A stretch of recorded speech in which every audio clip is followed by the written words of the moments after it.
Students today's हम लोग discuss करेंगे फंक्शन का लेक्चर 13। इसके पहले लेक्चर में हमने ग्रेटेस्ट इंटीजर फंक्शन और फ्रैक्शनल पार्ट ऑफ फंक्शन से रिलेटेड कुछ प्रॉपर्टीज भी मैंने बताया था और मैंने ये भी बता दिया था कि प्रॉपर्टीज पे ज़्यादा दिमाग खराब करने की ज़रूरत नहीं है, ठीक है। और लास्ट लेक्चर में हमने ये भी बताया था कि इसके बाद हम लोग ना डोमेन ऑफ द फंक्शन को डिस्कस करेंगे।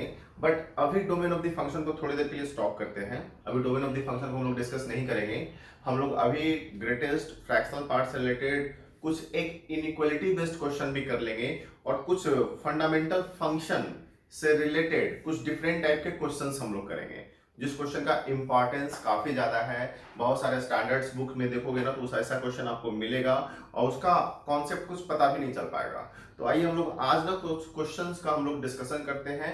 जो क्वेश्चन का जो कलेक्शन होगा वो काफी अच्छा है और कॉन्सेप्ट को अच्छे से समझने की कोशिश करेंगे।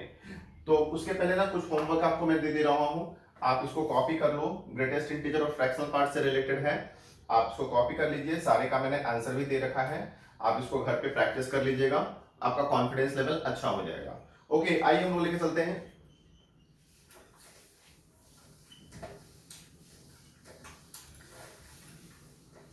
जैसे हम लोग फर्स्ट क्वेश्चन से स्टार्ट करते हैं।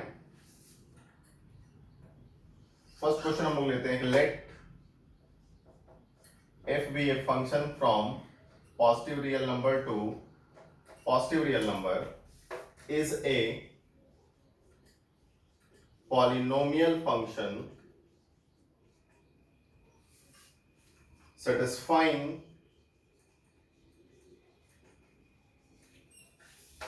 the functional equation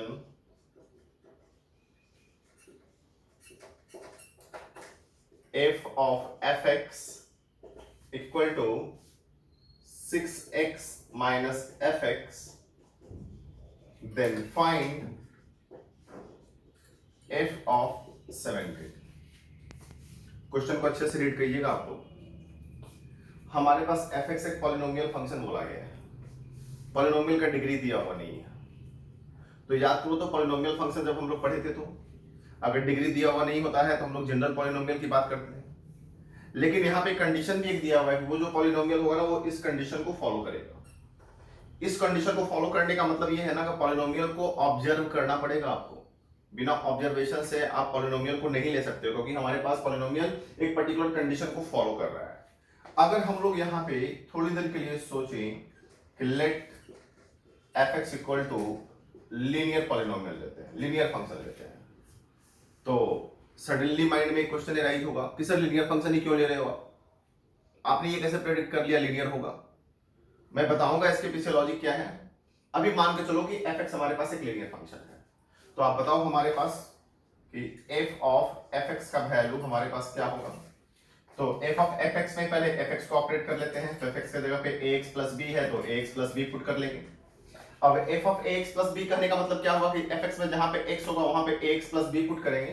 तो fx में x यहाँ पे है तो पुट कर लो यहाँ पे a into ax plus b, और ये प्लस b तो पहले से था ही था। तो हमारे पास कितना आ गया, a square x plus ab plus b आ गया, है ना। अब देखो मेरे पास कंडीशन क्या दिया हुआ है कि since f of fx equal to 6x minus fx, तो आप बताओ f ऑफ fx का वैल्यू क्या हो गया हमारे पास, पुट कर दो a square x plus ab plus b, है ना, और equal to 6x minus fx। तो fx तो हमारे पास ये है तो माइनस से मल्टीप्लाई करते हुए चलेंगे तो माइनस ax माइनस b हो जाएगा हमारे पास। आ रही है बात सबको समझ में। तो यहां से हम लोग लेके चलेंगे कि a square x plus ab plus b equal to x common करेंगे तो 6 माइनस a माइनस b। अब हमारे पास ध्यान देना कि ये हमारे पास एक रिलेशन दिया हुआ है LHS इक्वल टू RHS, तो इस रिलेशन को ओवरऑल फुलफिल करना पड़ेगा। तो ये हमारे पास यहां से ध्यान देना, actually we have to find the value of a and b। क्यों, fx तभी निकल पाएगा। तो a और b के वैल्यू के लिए हमारे पास a और b में दो इक्वेशन चाहिए, दो इक्वेशन चाहिए। तो इक्वेशन को हम लोग को ना यहां से ही आइडेंटिफाई करना पड़ेगा। आइडेंटिफाई कैसे करेंगे, तो हम लोग बोलेंगे now equating the coefficient of like power of x on both side of it. तो आप बताओ तो यहाँ पे x का कोएफिशिएंट a स्क्वायर है तो a स्क्वायर इक्वल टू यहाँ पे x का कोएफिशिएंट 6 माइनस a है ना, एंड कांस्टेंट टर्म तो ab plus b equal to हम लोग बोलेंगे माइनस b। अब बड़े आराम से हम लोग यहां से वैल्यू ए का निकाल सकते हैं कि A square plus A minus 6 equal to 0 हो गया। यहां से देखो फैक्टराइज कर सकते हो ना, तो आ गया A square plus 3a minus 2a minus 6 equal to 0। A common करेंगे तो a प्लस 3 माइनस 2 कॉमन करेंगे तो a प्लस 3 इक्वल टू 0। तो a का वैल्यू a का वैल्यू 2 आ गया और माइनस 3 आ गया। अब इस a के वैल्यू के लिए यहां से आप b का वैल्यू बड़े आराम से निकाल सकते हो। देखो बच्चों सारे लोग, तुम्हारे पास यहां से बताओ, तो हमारे पास ab plus b equal to minus b हमारे पास है। अब जरा सोचो कि a का वैल्यू और हम लोग 2 पुट करते हैं तो 2b plus b equal to minus b, तो यहां से बोल सकते हैं ना कि b इक्वल टू 0 होगा। देखो ना 3b और इसको इधर ले जाओगे तो 4b इक्वल टू 0, इसका मतलब b इक्वल टू 0 होगा। अब उसी तरीके से यहां से हम लोग लेके चलते हैं कि नहीं, a का वैल्यू -3, तो a का वैल्यू जैसे ही -3 पुट करेंगे तो -3b plus b equal to -b। तो आप बताओ ये -2b, इसको इधर ले जाओगे तो हमारे पास हो जाएगा -b इक्वल टू 0, इसका मतलब है कि b का वैल्यू 0 हो गया। तो दोनों सिचुएशन में a के दोनों वैल्यू के लिए b का वैल्यू 0 हो रहा है, तो a के दोनों वैल्यू के लिए b का वैल्यू 0 हो रहा है, तो b तो 0 चला गया। अब a का वैल्यू एक बार 2 ले लेंगे और a का वैल्यू एक बार -3 ले लेंगे, तो उससे हमारे पास जो fx निकल गया, देख लो सारे लोग, तो fx हमारे पास क्या निकल गया, यहां से देखना तो fx इक्वल टू हमारे पास 2 लेंगे तो 2x हो गया, और fx इक्वल टू अगर -3 लिया तो -3x हो गया। इसका मतलब है कि fx का वैल्यू 2x होगा और fx का वैल्यू -3x होगा। अब हम लोग को निकालना है f ऑफ 17, तो f ऑफ 17 का वैल्यू आप पुट कर दो, 2 इंटू 17 बोले तो हमारे पास 34, और यहां से f ऑफ 17 का वैल्यू कितना आ जाएगा, तो -3 इंटू 17 इक्वल टू -51, जो हमारे पास फाइनल आंसर है। समझ में आई बात? लेकिन यहां पे एक क्वेश्चन बिल्कुल शुरू वाला जो मैं बोलना चाह रहा हूं कि सर आपने ax प्लस बी ही क्यों लिया, आप ये कैसे सोच लिए? तो मेरे पास मैं बोलूंगा बच्चे ध्यान देना, यहां पर लेके चलते हैं ax प्लस बी ही क्यों लिया। तो जरा तुम सोचो ना कि मेरे पास दिया हुआ है कि f of fx equal to 6x minus fx। हमने अगर लीनियर लिया, ध्यान देना, अगर लीनियर लिया तो लीनियर लेने का मतलब यही हुआ ना कि f ऑफ fx का जो डिग्री होना चाहिए वो 6x माइनस fx के डिग्री के बराबर होना चाहिए। f ऑफ fx का जो डिग्री आ रहा था, ध्यान दोगे कि डिग्री वहां पे 1 आ रहा था, 6x माइनस भी fx किए तो वहां पे भी डिग्री हमारे पास 1 है। क्यों? fx का value ax plus b put करेंगे तो ये पॉलिनोमियल ऑफ डिग्री 1 होगा, ये भी पॉलिनोमियल ऑफ डिग्री 1 होगा।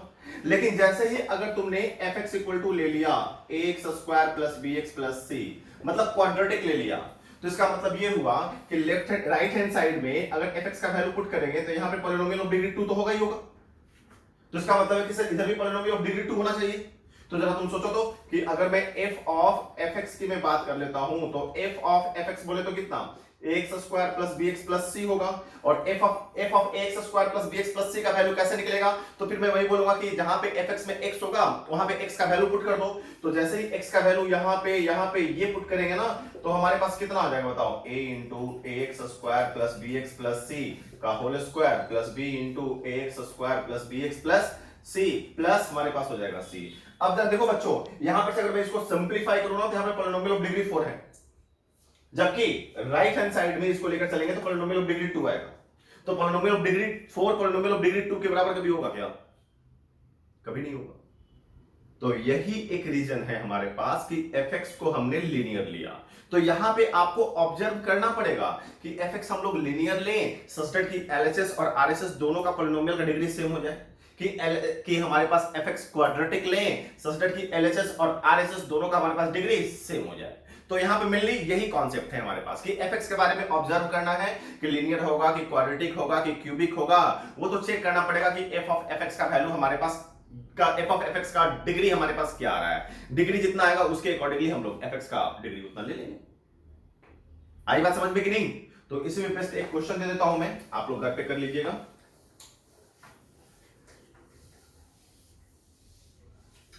क्वेश्चन ये है, खुद से कर दे रहा हूं मैं, let f is a polynomial function from positive real number to positive real number is a polynomial function satisfying the functional equation। functional equation कुछ ऐसा मैं दे रहा हूं कि f of fx that is equal to 8x plus 21 और मैं बोल रहा हूं then find F of O. उसी टाइप का क्वेश्चन हमने दे दिया है, ध्यान देना है ना, आप लोग घर पे प्रैक्टिस कर लेना इसको। चलिए आइए नेक्स्ट टाइप के क्वेश्चन की हम लोग बात करते हैं। अब ये सपोज करो कि अगर हमने एक छोटा सा क्वेश्चन ऐसा दिया, क्वेश्चन नंबर 2, क्वेश्चन नंबर जो हमने अभी दिया था वो होमवर्क में है, मैं भी डिस्कस कर रहा हूं क्वेश्चन नंबर 1 डिस्कस किया एक टाइप का, अब सेकंड टाइप का क्वेश्चन हम लोग डिस्कस करते हैं। जैसे अगर हमने क्वेश्चन में दे दिया कि if F of 2 tan x by 1 plus tan square x that is equal to cos 2x plus 1 into sec square x plus 2 tan x divided by 2, और हमने बोल दिया देन फाइंड fx। ध्यान देना बच्चे, fx मेरे को निकालना है। तो यहां पे हम लोग को करना क्या है ना, ध्यान देना, इसको सिंप्लीफाई कर दो, मतलब ये बड़ा गंदा सा लग रहा दिखने में, सिंप्लीफाई कर दो, कोशिश करो साइन कॉस के फॉर्म में चेंज करने की। तो हम लोग राइट हैंड साइड को भी साइन कॉस के फॉर्म में चेंज कर देते हैं, क्योंकि जितना ज्यादा सिंप्लीफाई करोगे, जितना हमारे पास कम से कम एक्सप्रेशन पार्टिसिपेट करेगा, हम लोगों का सोचना उतना ही ज्यादा आसान हो जाएगा। तो चलो आप जरा हमारे पास कि जो दिया हुआ है एफ ऑफ 2 tan x को बोल सकते हैं ना 2 sin x बाई क्या cos x divided by 1 plus sin square x by cos square x that is equal to, इसको भी sin cos में चेंज कर देते हैं हम लोग, ठीक है। तो इसको हम लोग बोल सकते हैं ना कि 2 cos square x minus 1 plus 1 into ये 1 बाई cos स्क्वायर x और plus 2 sin x by cos x बोल देते हैं, डिवाइडेड बाई हमारे पास 2 हो गया। अब जरा बताओ तो हमारे पास क्या आ गया, F of cos square x LCM लेंगे तो एक cos x से एक cos x कैंसिल हो जाएगा और एक cos x बच जाएगा तो ऊपर चला जाएगा, तो 2 sin x into cos x बोले तो sin 2x हो जाएगा, और एलसीएम लिया तो cos square x plus sin square x 1, I mean to say कि f ऑफ sin 2x हो गया। अब जब देखो राइट हैंड साइड में ये और ये कैंसिल हो गया, 2 से 2 कैंसिल हो गया हमारे पास, cos स्क्वायर x एलसीएम लेंगे तो जरा ध्यान देना मेरी बात को, देखो यहाँ पर कितना आ जाएगा, cos स्क्वायर x हुआ हमारे पास, नीचे cos स्क्वायर x हमने एलसीएम लिया तो ये हो गया हमारे पास कितना 1 plus 2 sin x into cos x, ये और ये तो कैंसिल हो गया, तो हमारे पास देखो तो f of sin 2x equal to 1 plus 2 sin x into cos x sin 2x होगा, तो sin 2x आ गया। अब जरा देखो यहाँ पे मैं बोलना क्या चाह रहा हूं, देखो सारे बच्चों कि f ऑफ मेरे पास आ गया sin 2x equal to 1 plus sin 2x, मेरे को fx चाहिए। fx चाहने का मतलब क्या है कि थोड़ी देर के अगर मैं इसको t मान लूं तो आप बताओ t इक्वल टू हमने क्या लिखना है sin 2x, तो यहां से हमारे पास 2x इक्वल टू क्या हो जाएगा sin इनवर्स t, तो x इक्वल टू कितना मैं बोल दूंगा बताओ 1/2 sin इनवर्स t, तो यहां से हम लोग बड़े आराम से बोल सकते हैं कि सर ये f of t equal to 1 plus t, देखो बढ़िया से 1 प्लस sin 2x को t मान लिया तो t हो गया हमारे पास 1 प्लस t, तो हमारे पास यहां से बोल सकते हैं ना कि f of t equal to 1 plus t हो गया, तो f of x equal to कितना बोलूंगा मैं 1 प्लस कितना x, और x के बदले हमारे पास कितना मैं बोल दूंगा बताओ कि f of x equal to 1 plus 1/2 into sine inverse कितना t, sorry 1/2 into sine inverse कितना x। क्या बोलना चाह रहा हूं, समझ में आ रहा है, क्लियर है ना सभी को, कोई दिक्कत तो नहीं है, डाउट है किसी को, पक्का ना, तो आप इस तरीके से fx आप निकाल सकते हो। यहां पे मेनली ना मैं आपके पास ये बोल देता, ध्यान दो सारे लोग कि बढ़िया से समझना, क्वेश्चन में मैं ये बोल देता कि बताओ लगाओ भैया डोमेन ऑफ फंक्शन क्या होगा, रेंज ऑफ फंक्शन बताओ क्या होगा, तो डोमेन ऑफ फंक्शन कहने का मतलब क्या हुआ, x का वैल्यू जिसके लिए y डिफाइंड हो, तो y इक्वल टू fx होगा ना, तो डोमेन कहने का मतलब है x का वैल्यू, क्योंकि y is the function of x, y equal to fx में x इनपुट है, तो डोमेन कहने का मतलब है x का वैल्यू।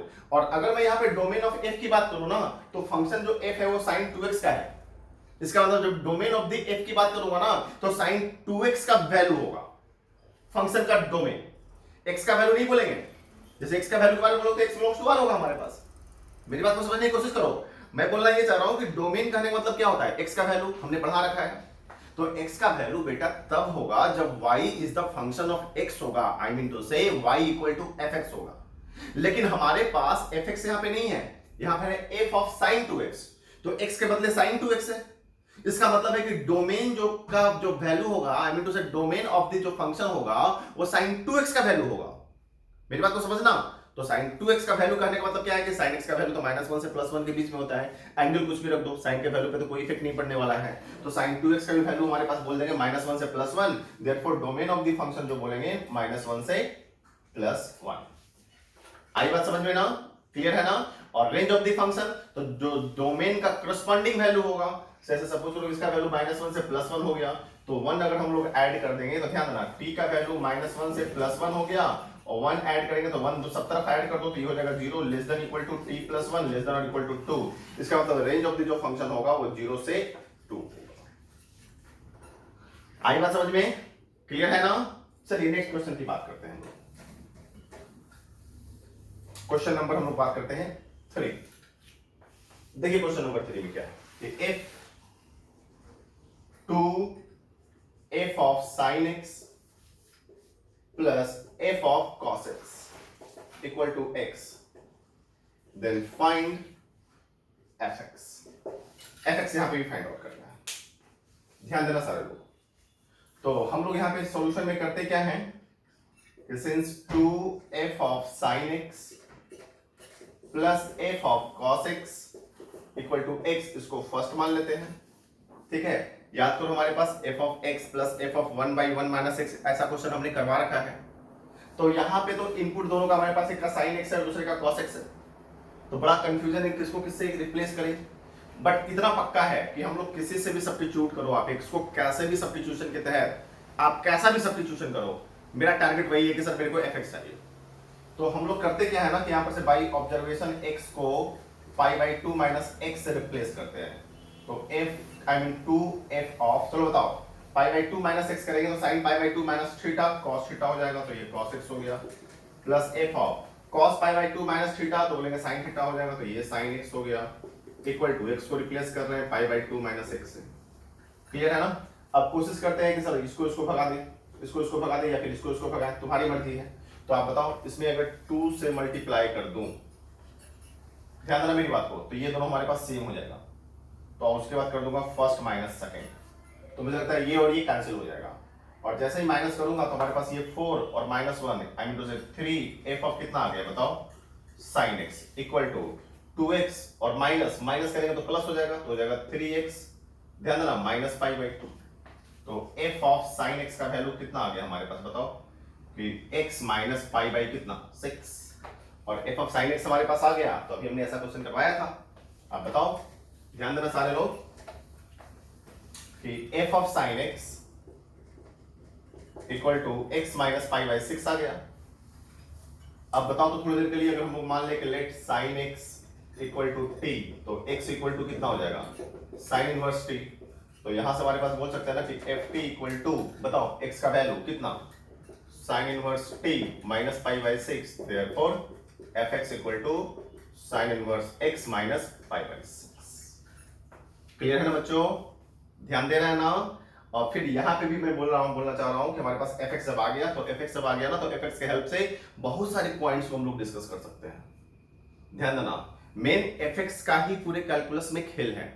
अगर fx निकल गया ना तो पूरा कैलकुलस उसके सामने आप लगा सकते हो, पूरा कैलकुलस ला सकते हो। fx निकल गया तो बताओ वो 1 है, इनटू है, मेनी 1 है, ऑन 2 है, पता लगाओ वो फंक्शन पीरियोडिक है कि नहीं है, पता लगाओ उस फंक्शन का इनवर्स क्या होगा, उसका एरिया अंडर द कर्व क्या होगा, उसका टेंजेंट एंड नॉर्मल का इक्वेशन किसी भी पर्टिकुलर पॉइंट पे क्या होगा, उसका मोनोटोनिसिटी चेक करो, उसका हमारे पास मैं बोल दूं मैक्सिमा मिनिमा चेक करो, उसका डेफिनेट इंटीग्रेशन दे दूं, उसका डिफरेंशियल इक्वेशन दे दूं, पूरा कैलकुलस उसमें समा जाएगा। तो मैं बार बार बोल रहा हूं, फंक्शन में fx जहां पे भी निकालने वाला क्वेश्चन होगा ना, उसको बिल्कुल उठा के पटकना, आई मीन टू से ढूंढ के लाना और उसको पटकना, पिटना कि मेरे को fx चाहिए। वैसा मैं बहुत सारा क्वेश्चन करूंगा मैं, जहां से मेरा fx निकल जाए। और fx निकलने का तरीका आपके पास पता हो जाएगा, गारंटी वैसा क्वेश्चन आपसे फिर रुकने वाला नहीं है। उससे बेस्ट जो भी क्वेश्चन आएगा गारंटी बन जाएगा आपसे। ठीक है ना? तो आइए चलते हैं नेक्स्ट क्वेश्चन को। ध्यान दीजिएगा सारे लोग। अब नेक्स्ट क्वेश्चन हम लोग डिस्कस करेंगे एक टाइप का question, let fx equal to 4 to the power x by 4 to the power x plus 2, then prove that first में fx plus f of 1 minus x equal to 1 and second में sigma r equal to 1 to 1995 f of r by 1996 का value पता करना है। ये दो question, first question में तो कोई दम नहीं है। अगर मैं सॉल्यूशन की बात करूं तो कि fx हमारे पास दिया हुआ है sir 4 to the power x by 4 to the power x plus 2, तो मेरे को प्रूफ क्या करना है fx plus f of 1 minus x equal to 1। तो सबसे पहले तो टारगेट होगा कि f of 1 minus x निकालो आप। चलो तो 4 to the power x की जगह पे 1 minus x पुट करेंगे, 1 minus x divided by 4 to the power 1 minus x plus 2, simplify कर लेते हैं यहाँ पे 4 by 4 to the power x और ये 4 by 4 to the power x plus 2। 4 to the power x ध्यान देना एलसीएम लेकर के कैंसिल कर सकते हो ये और ये, तो हमारे पास कितना आ जाएगा 4 divided by 4 plus 2 into 4 to the power x।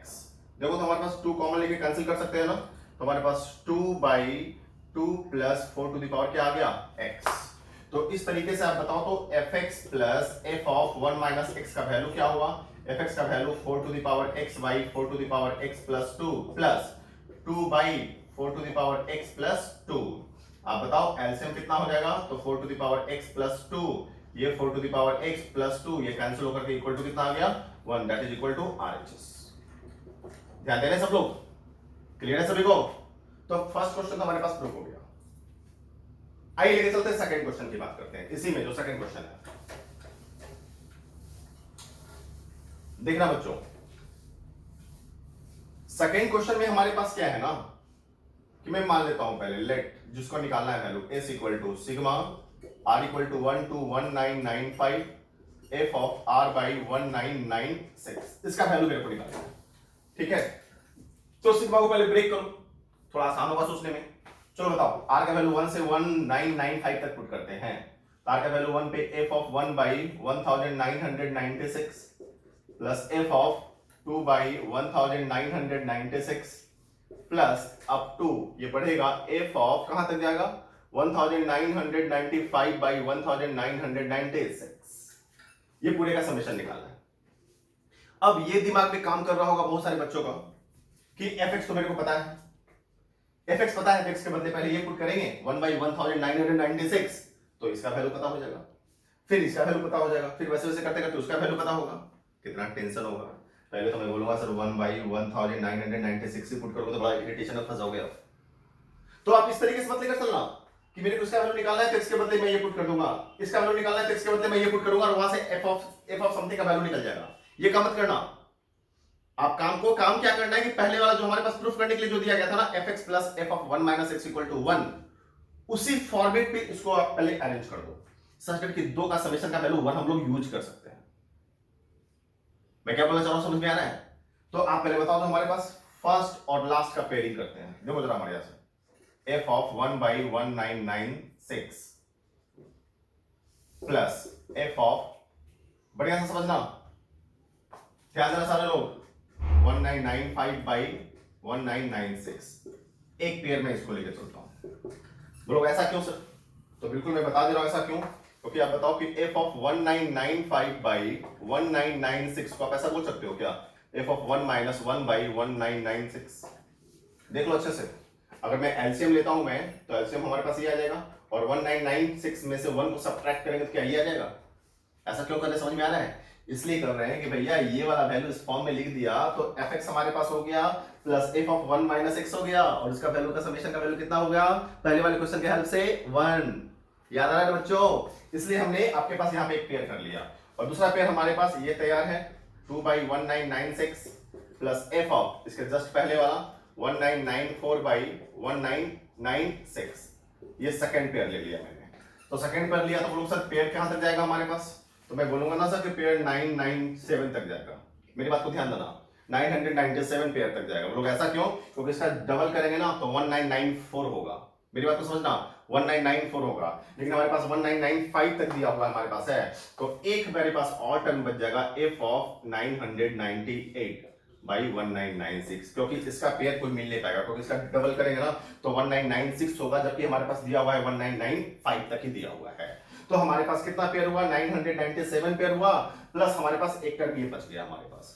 समझ में आ रहा है ना। अब तुम एक बात बताओ कि सर इस दोनों का समेशन का वैल्यू 1 होगा, क्यों? इसका वैल्यू हम लोग इतना कर सकते हैं, इतना कर सकते हैं, तो fx plus f of 1 by f of 1 minus x, ध्यान देना fx प्लस इसको हम लोग f ऑफ 1 माइनस x, तो fx plus f of 1 minus x का वैल्यू कितना हमने बोले 1। उसी तरीके से fx प्लस f ऑफ, इसको बोल सकते हैं हम लोग, ध्यान देना मेरी बात को, 1 माइनस 2 बाई 1996 बोल सकते हैं ना। तो फिर हमारे पास fx plus f of 1 minus x हमारे पास हो गया, तो इसका भी वैल्यू 1, तो हमारे पास 1 plus 1 plus 1 plus up to 997, हम लोग बोल सकते हैं ना 1 प्लस 1 प्लस अप टू हमारे पास 997 प्लस f ऑफ, ये डिवाइड करेंगे तो 1/2 आ गया, तो ये हो गया 997 प्लस f ऑफ 1/2, और f ऑफ 1/2 का वैल्यू बड़े आराम से इससे निकाल सकते हैं, तो जरा x का वैल्यू 1/2 पुट करो जरा, तो 1/2 पुट करेंगे तो 4 टू द पावर 1/2 का value 2, 4 to the power 1/2, 2 plus 1 बोले तो हमारे पास कितना हो गया, ध्यान देना मेरा को, 4 to the power 1/2, 4 to the power 1/2 कितना 2, 2 प्लस 2 4, तो 4 हो गया, इसका मतलब है 1/2 प्लस 997 बोले तो 997.5। आई बात समझ में सबको, क्लियर है ना, कोई डाउट है? इसी के एक जनरल क्वेश्चन में दे देता हूं जो हमारे पास 4, 5, 6, 7, 8 सबके लिए वैलिड होगा। जैसे सपोज करो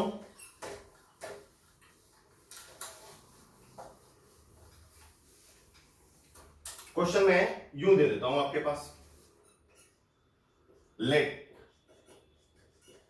fx equal to a to the power x by a to the power x plus square root of a, जहां पे मैं बोल देता हूं a is greater than 0, then prove that first में fx plus f of 1 minus x equal to 1, second में sigma r equal to 1 to 2n minus 1 f of r by 2n equal to n minus 1/2, third में sigma r equal to 1 to 2n f of r by 2n minus 1 equal to n।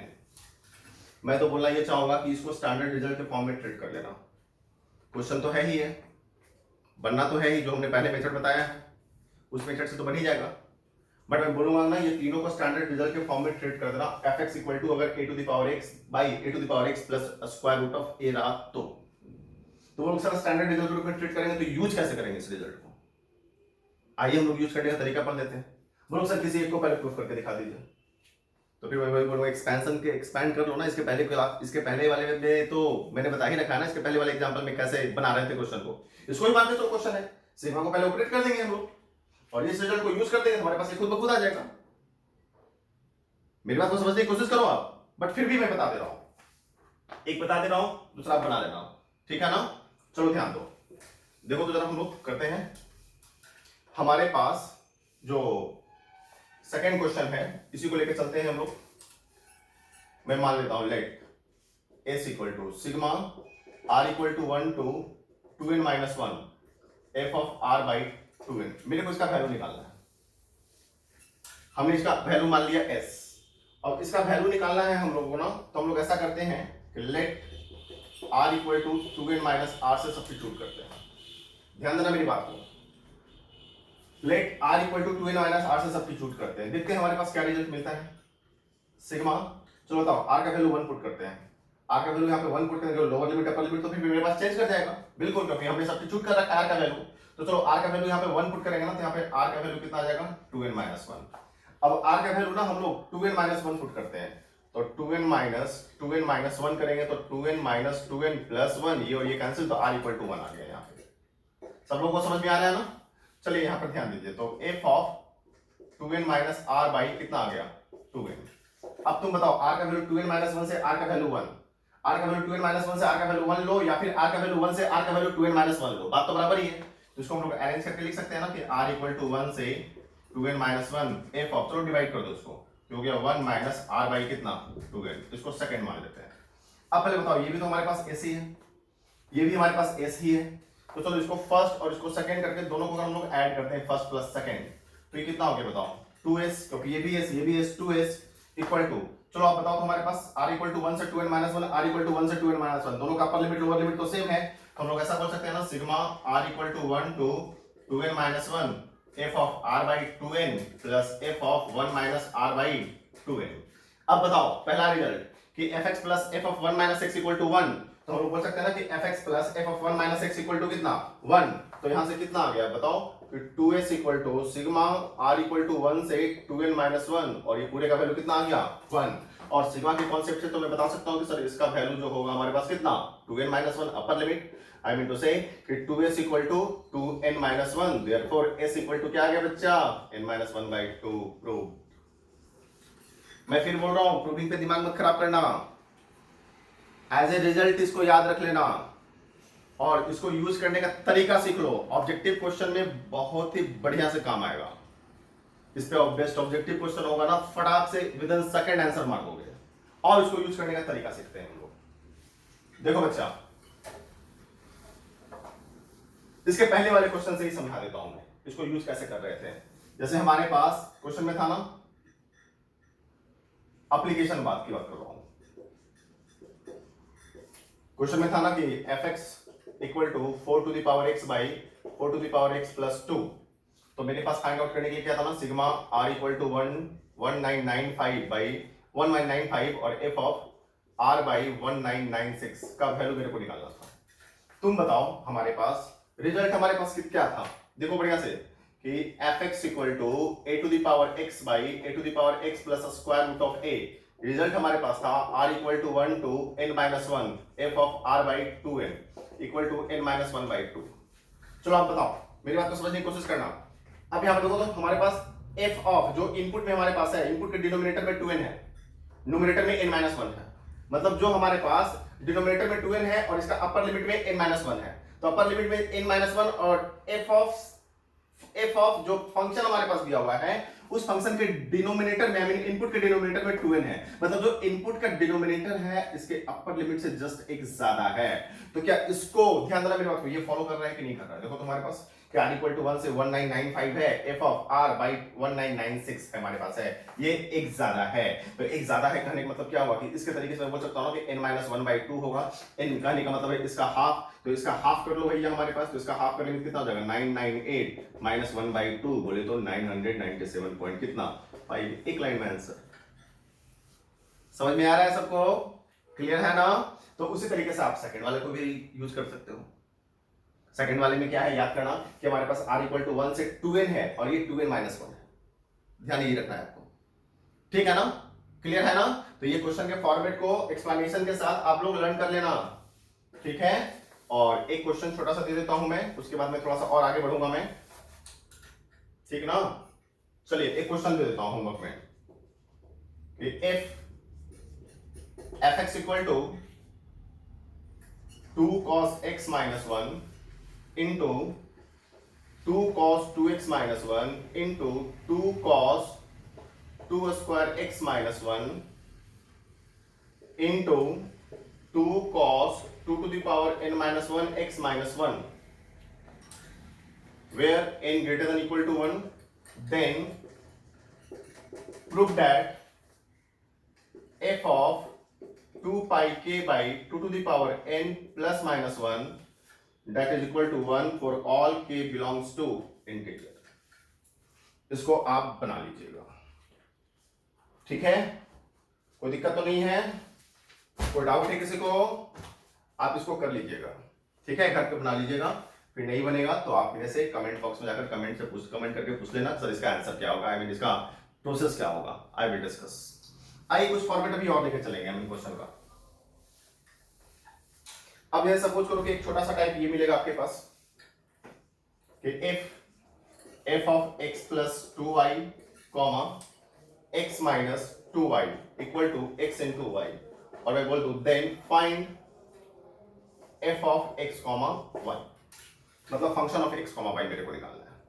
ध्यान देना सारे लोग, question का format को learn कर लेना, ऐसा क्वेश्चन बहुत सारे बुक में, बहुत सारे जो आईआईटी के स्टैंडर्ड बुक हैं, स्टैंडर्ड जो बहुत सारे आईआईटी के पैकेजेस हैं ऑल ओवर इंडिया लेवल का, उसमें ये ऐसा क्वेश्चन आपको मिलेगा। तो करने का जो इसका जो तरीका है, आप इसको कुछ इस तरीके से करना कि लेट x प्लस 2y को मान लेना alpha and x minus 2y को मान लेना अब बीटा, और यहां से x और y का value in terms of alpha beta निकाल लो। तो आप बताओ, दोनों को ऐड कर लेते हैं, तो 2x equal to alpha plus beta, x equal to alpha plus beta by 2, x का वैल्यू किसी एक में पुट करके y का वैल्यू निकाल दो आप। चलो बताओ, यहां से मैं लेकर चलता हूं कि alpha plus beta by 2 plus 2y equal to alpha, तो यहां से 2y इक्वल टू क्या बोलेंगे, alpha minus alpha plus beta by 2, 2y equal to 2 alpha minus alpha, तो अल्फा माइनस बीटा बाई 2, तो y equal to alpha minus beta by कितना आ गया 4। तो अब देखो मेरे को निकालना क्या है, ध्यान देना मेरी बात को, समझने की कोशिश करो। जो दिया हुआ है ना उसके अकॉर्डिंगली यहां से लेके चलो आप कि f of x plus 2y और f of x minus 2y, sorry f of x plus 2y x minus 2y equal to x into y दिया हुआ है, तो जिसका वैल्यू जो आपने माना उसको सब्स्टिट्यूट करो। तो f ऑफ इसका वैल्यू अल्फा माना तो अल्फा कॉमा इसका वैल्यू बीटा माना तो beta equal to x into y, तो x का वैल्यू कितना हो गया alpha plus beta by 2 into alpha minus beta by 4। तो यहां से देखो तो f ऑफ अल्फा बीटा कितना आ गया हमारे पास, alpha square minus beta square by कितना 8। ध्यान देना, तो f of alpha beta equal to alpha square minus beta square by 8 आ गया। तो यहां से बोल सकते हैं ना कि f ऑफ xy कितना होगा, बताओ x square minus y square by 8। मतलब सिर्फ अल्फा बीटा को xy से रिप्लेस करो। इनफैक्ट अल्फा बीटा को तो किसी भी वेरिएबल से, किसी भी पैरामीटर से रिप्लेस कर सकते हैं as per requirement. Is it clear not? तो एनीवे ये क्वेश्चन के फॉर्मेट को सॉल्यूशन के साथ आप लोग लर्न कर लीजिएगा, ठीक है। अब आइए लेके चलते हैं कुछ सॉल्व द इनइक्वालिटी। इनइक्वालिटी, वैसे इनइक्वालिटी को हम लोग पढ़ेंगे, यहां पे ध्यान देना कि जब एक इनइक्वालिटी में दो डिफरेंट टाइप का फंक्शन पार्टिसिपेट करें। एक बात ध्यान देना, इसके पहले लेक्चर में या इसके पहले के पहले लेक्चर में मैं पढ़ा रखा हूं कि अगर एक ही फंक्शन में, सॉरी एक ही इनइक्वालिटी में दो डिफरेंट टाइप का फंक्शन पार्टिसिपेट करेगा, उस इनइक्वालिटी को सॉल्व करने का सबसे अच्छा मेथड जो है वो ग्राफिकल है। ग्राफिकल मेथड कहने का मतलब क्या हुआ कि इनइक्वालिटी के लेफ्ट हैंड साइड और राइट हैंड साइड इस तरीके से आप अरेंज कर दो सच दैट कि दोनों का ग्राफ प्लॉट करना आपके pass on the same axis आसान हो जाए। Is it clear now? तो आइए लेके चलते हैं, उसी टाइप में कुछ क्वेश्चंस को प्रैक्टिस करते हैं।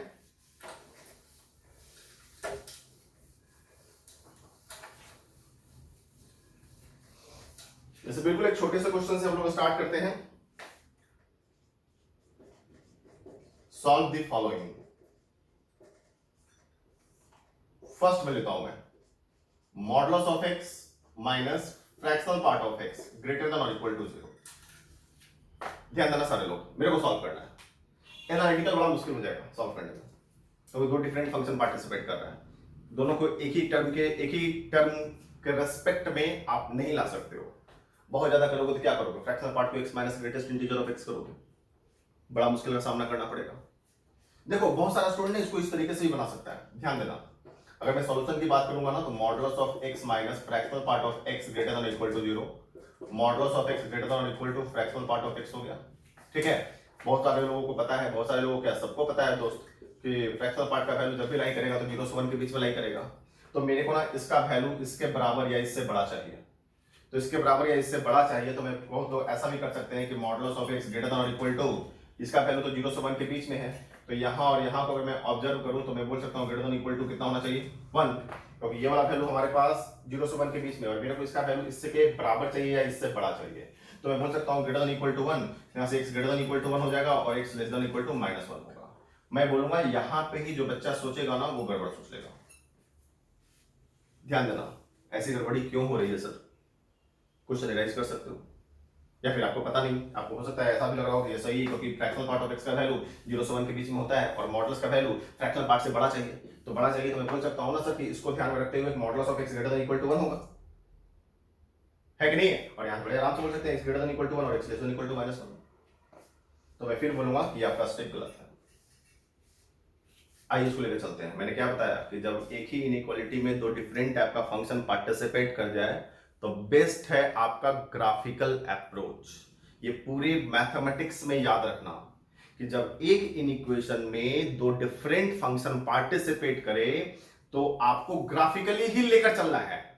और इसका सबसे बढ़िया एग्जांपल जो आपके पास आएगा जब डोमेन ऑफ द फंक्शन में हम लोग इन करेंगे।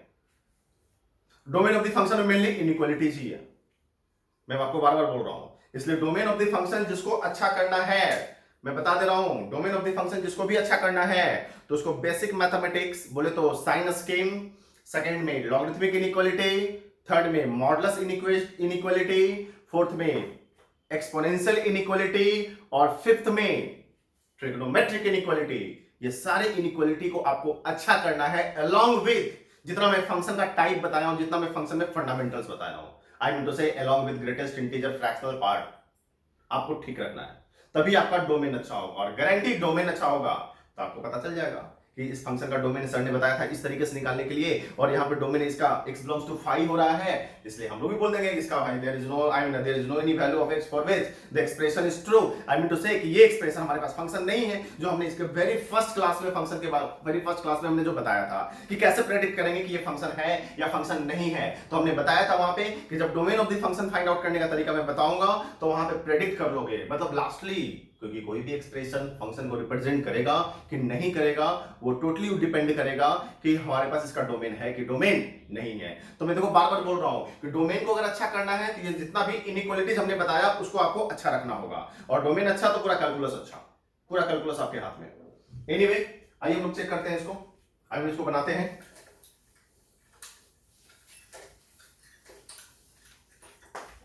देखो बच्चा कि हमारे पास क्या है, modulus of x greater than और equal to fractional part of x। हमने क्या बोला कि इसको सर y1 मान लो और इसको हम लोग y2 मान लेंगे। इन इक्वेशन के दोनों तरफ हमने अरेंजमेंट इस तरीके से कर दिया कि दोनों तरफ का ग्राफ प्लॉट करना हमारे लिए आसान है, दोनों का ग्राफ हम लोग को पता है। तो आइए अब देखते हैं, y1 का ग्राफ भी पता है हम लोग को, y2 का ग्राफ भी पता है हम लोगों को। देखो y1 equal to modulus of x का ग्राफ तो सबको पता है, कुछ ऐसा ग्राफ पता है, मैंने पढ़ा रखा है।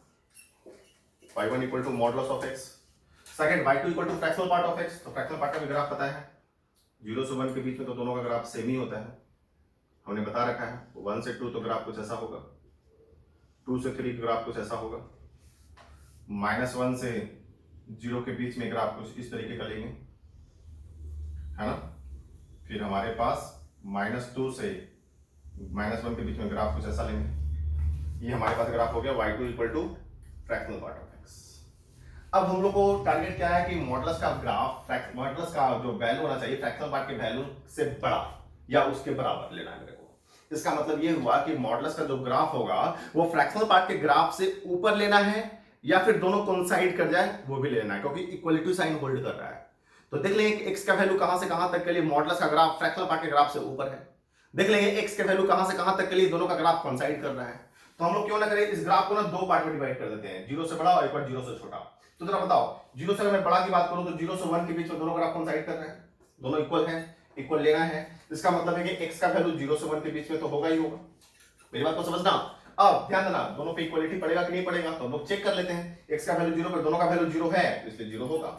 अब x का वैल्यू 1 पे चेक कर लो, तो x का वैल्यू 1 पुट करेंगे ना फ्रैक्शन में तो वैल्यू 0 हो जाएगा, मतलब नीचे मिलेगा, और x का वैल्यू 1 पे मॉडुलस का ग्राफ ऊपर मिलेगा।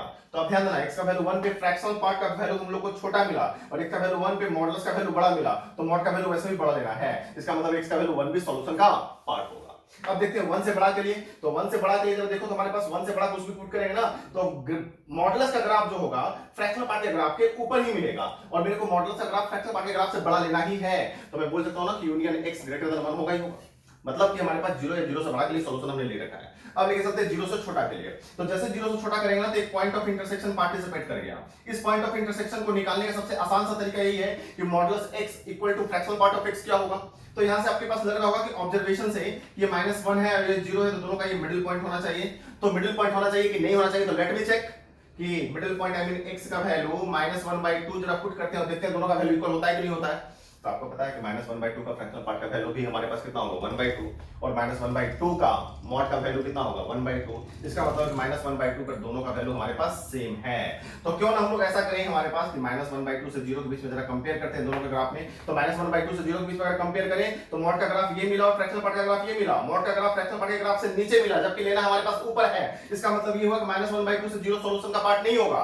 ओके, अब हम लोग लेते हैं -1/2 से लेफ्ट की ओर जैसे ही मूव करते हैं ना, तो -1/2 से लेफ्ट की ओर मूव करेंगे तो मॉडुलस का जो ग्राफ होगा फ्रैक्शनल पार्ट के ग्राफ के ऑलवेज ऊपर मिलेगा। जैसे देखो ना, -1 से -1/2 के बीच में भी कंपेयर करें तो इसका ग्राफ इसके ग्राफ से ऊपर मिल रहा है हमारे पास, इधर भी कंपेयर करें तो इसका ग्राफ इसके ग्राफ से ऊपर मिल रहा है। तो मैं बोल सकता हूं ना कि हमारे पास union x is less than -1/2 and equal to भी पड़ेगा क्योंकि हमारे पास इक्वल टू साइन यहाँ पे होल्ड कर रहा है। तो फाइनल सॉल्यूशन हमारे पास ये चला गया। आई मीन टू से मैं बोल सकता हूं कि x belongs to minus infinity से -1/2 और यूनियन मैं बोल सकता हूं यहां से x क्या है greater than equal to 0 to infinity. देख रहे हैं ना, समझ में आ रहा है ना। देखो मैं बार बार बोल रहा हूं, मेरा इंटेंशन ये नहीं मैं ये क्वेश्चन करवाना चाह रहा हूं, मेरा इंटेंशन यहाँ पे बस क्लियर है कि अगर इनइक्वालिटी बेस्ड क्वेश्चन हमारे पास आ जाए और इनइक्वालिटी में वैसा इनइक्वालिटी जिसमें दो डिफरेंट टाइप का फंक्शन पार्टिसिपेट कर जाए तो बेस्ट है ग्राफिकल एनालिसिस। ग्राफ इस तरीके से प्लॉट करो, आई मीन टू से इनइक्वालिटी को इस तरीके से अरेंज करो कि हमारे पास इन इक्वेशन के दोनों तरफ का एक्सप्रेशन का ग्राफ आप आसानी से प्लॉट कर दो और ग्राफ को आसानी से प्लॉट करने के बाद आप ऑब्जर्व कर लो कि कहां से कहां तक रिक्वायरमेंट हमारे पास है, एक्स का वैल्यू वहां से वहां तक के लिए क्या होगा, जो होगा वो फाइनल आंसर हो जाएगा। Is it clear not right now? Okay, तो आइए इसमें बस कुछ क्वेश्चन लिख लो।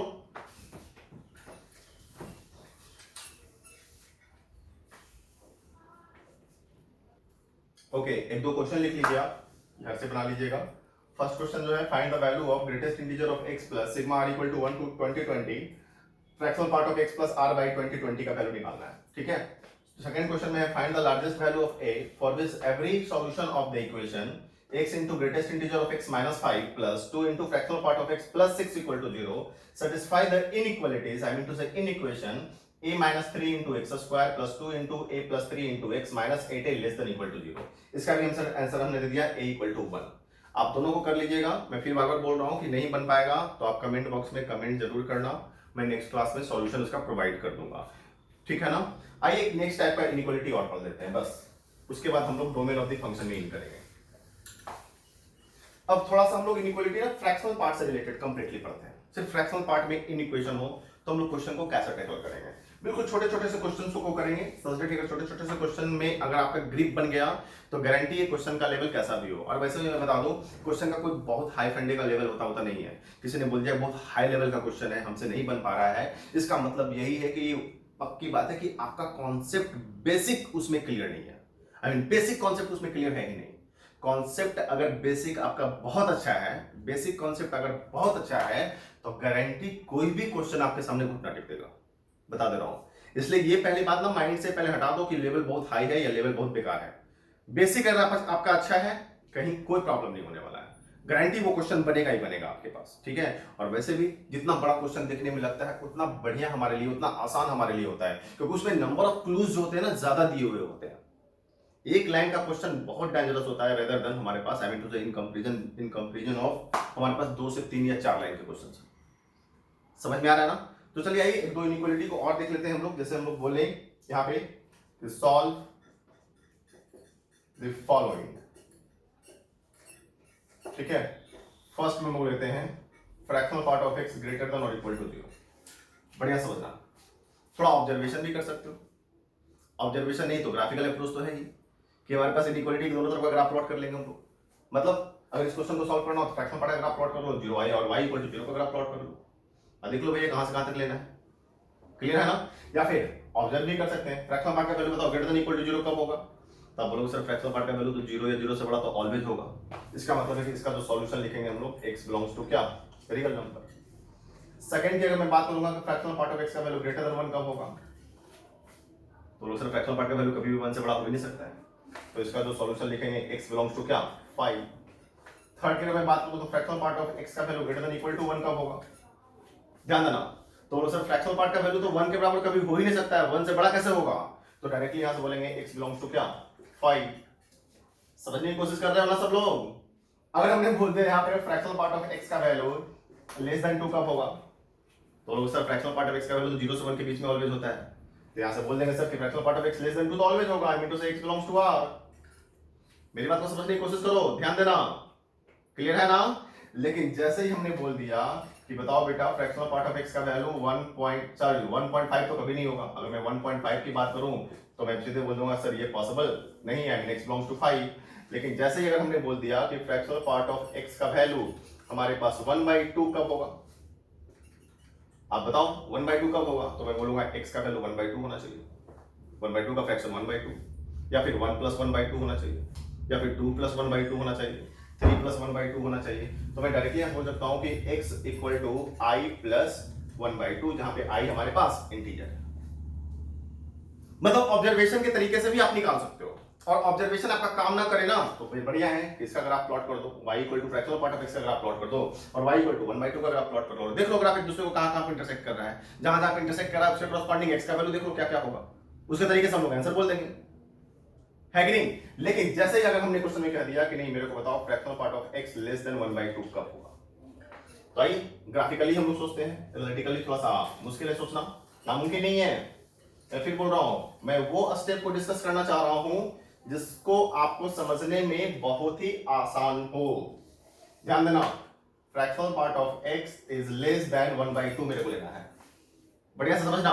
तो आप बताओ हमारे पास, इसको हम लोग y1 मान लेंगे और इसको हम लोग y2 मान लेंगे, और दोनों का graph on the same axis हम लोग प्लॉट कर लेंगे। तो आप बताओ तो y1 का ग्राफ हमारे पास, फ्रैक्शनल पार्ट का ग्राफ 0 से 1 के बीच में ये हो गया, 1 से 2 के बीच में ये हो गया, 2 से 3 के बीच में ये हो गया, -1 से 0 ये हो गया हमारे पास। ध्यान देना, -1 0 1 2 3 कुछ ऐसा चला जाएगा। y1 equal to fractional part of x। अब बताओ y2 इक्वल टू 1/2, तो कहीं 20 से जाएगा। y2 इक्वल टू 1/2 क्यों, y इक्वल टू 1/2 तो हमारे पास कांस्टेंट है, तो y इक्वल टू कांस्टेंट मतलब क्या, हॉरिजॉन्टल लाइन है से पैरेलल टू x एक्सिस ना, और हमारे पास पॉजिटिव है तो x एक्सिस के ऊपर कट करेगा, तो हमने ले लिया ये 1/2, ठीक है ना। अब तुम बताओ मेरे को, ध्यान देना मेरी बात को, पहले 0 से 1 के बीच में देख लेते हैं हम लोग, क्योंकि ये तो ग्राफ पीरियोडिक है फ्रैक्शनल पार्ट का ग्राफ, उसी तरीके से हम इसको जनरलाइज भी कर सकते हैं। एंड तो 0 से 1 के बीच में सॉल्यूशन ले लेंगे, 1 से 2 ले लेंगे, 2 से 3 ले लेंगे, और ऑब्जर्व करके जनरलाइज कर देंगे हम लोग। तो आप बताओ हमारे पास सबसे पहले ये पॉइंट, हमारे पास पॉइंट ऑफ इंटरसेक्शन, तो इसका वैल्यू हमारे पास 1/2 होगा, क्योंकि 1/2 पे दोनों का वैल्यू सेम हमारे पास होगा। तो आप बताओ 0 से 1/2 के बीच में मेरे को फ्रैक्शनल पार्ट का ग्राफ 1/2 से छोटा लेना है, तो 0 से 1/2 के बीच में फ्रैक्शन का ग्राफ ये मिला, 1/2 का ग्राफ ये मिला, तो बोल सकते हैं ना फ्रैक्शन का ग्राफ 1/2 ग्राफ से नीचे मिला, नीचे मिला मतलब छोटा मिला। इसका मतलब है सॉल्यूशन हमारे पास 0 से 1/2 तो होगा ही होगा सर। मेरी बात को ध्यान देना, 0 होगा कि नहीं होगा तो 0 पर चेक कर लेते हैं, मतलब बाउंड्री पॉइंट पे जरूर चेक किया कर लेना, ऐसा तुक्का मत मारना कि 0 भी और 1/2 भी होगा, बाउंड्री पॉइंट पे चेक कर लो, हेलो कॉन्फिडेंस में आ जाओगे। तो x का वैल्यू 0 पुट करेंगे ना, तो सोचो ना 0 के हमारे पास इसका वैल्यू 0, लेकिन 0 किसका वैल्यू 1/2, तो 0 का वैल्यू छोटा मिला, इसका मतलब 0 तो पार्टिसिपेट करेगा। 1/2 की बात कर लेते हैं, तो 1/2 पे दोनों का वैल्यू सेम होगा, 1/2 पे दोनों का वैल्यू सेम है, जबकि 1/2 पे दोनों का 1/2 पे मेरे को छोटा ही लेना, मतलब प्रत्येक सिचुएशन में तो छोटा लेना ही लेना है, तो 1/2 सॉल्यूशन का पार्ट नहीं होगा, मतलब 0 से मैं बोल सकता हूं 1/2 के बीच में 0 से 1/2 सॉल्यूशन का पार्ट होगा। लेकिन 1/2 से 1 की बात करेंगे तो 1/2 से 1 में फ्रैक्शनल पार्ट का ग्राफ ऊपर मिलेगा, रादर देन हमारे पास, I mean other than, sorry 1/2 से 1 के बीच में फ्रैक्शनल पार्ट का ग्राफ ऊपर मिलेगा as compare to y equal to 1/2, लेकिन हम लोग को लेना था नीचे, इसलिए 1/2 से 1 सॉल्यूशन का पार्ट नहीं होगा। उसी तरीके से अगर हम लोग बात करेंगे, तब ध्यान देना मेरी बात को, 1 से लेकर 3/2 भी होगा, जैसे 0 से 1/2 हुआ, फिर 2 से लेकर के 5/2 भी होगा। समझ में आ रहा है कि नहीं आ रहा है, मतलब हमारे पास कौन कौन सा ग्राफ गया, ये वाला ग्राफ जो होगा, फिर ये वाला ग्राफ होगा सॉल्यूशन में, ये वाला ग्राफ हमारे पास होगा, मतलब बोलना क्या चाहूंगा कि 0 होगा 1/2 नहीं होगा, मतलब 1 होगा 3/2 नहीं होगा, 2 होगा 5/2 नहीं होगा।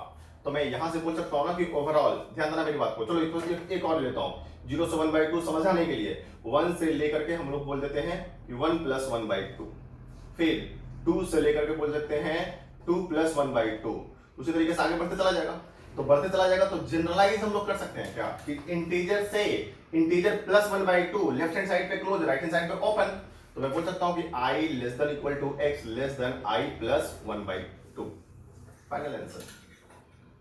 क्या बोलना चाह रहे हैं, समझ में आ रहा है ना।